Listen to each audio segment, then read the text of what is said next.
السلام عليكم ورحمة الله وبركاته مشاهدينا الكرام، مرحبا بكم معايا في فيديو جديد.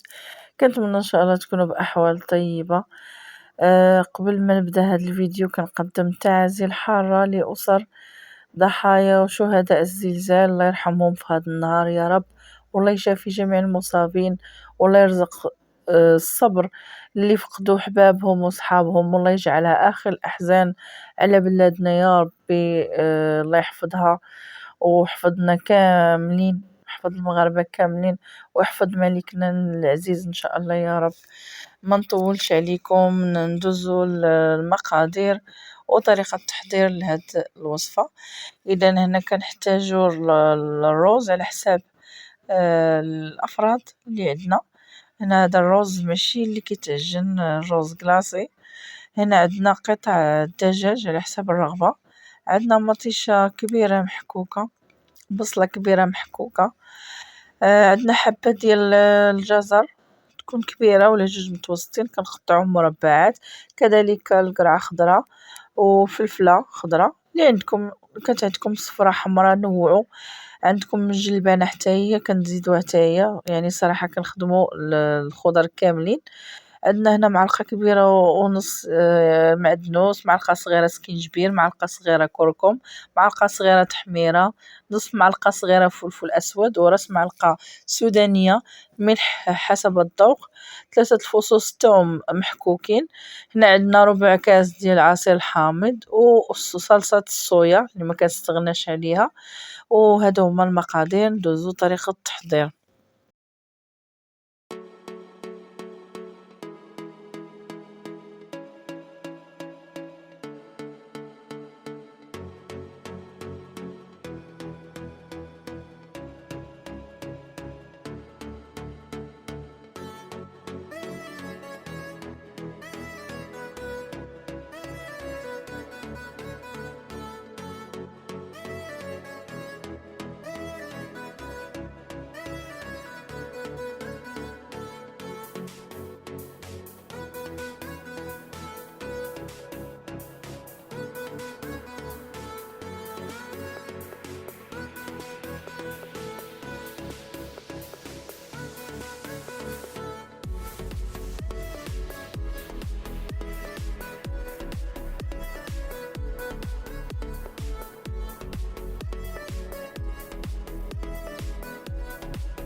هنا كما شفتوا خديت الروز، ضفت عليه شويه زيت الزيتون، وبغيتو تضيفوا عليه معلقه صغيره ديال الزبده، يعني على حسب الذوق ديالكم.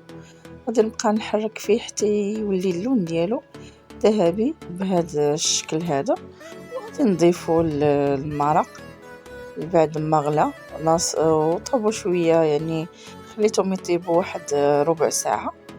وغادي نضيف الروز ونحرك واحد شويه، وغادي نقص عليه العافية، نخليها مهينة ونخليه يطيب على خاطرو.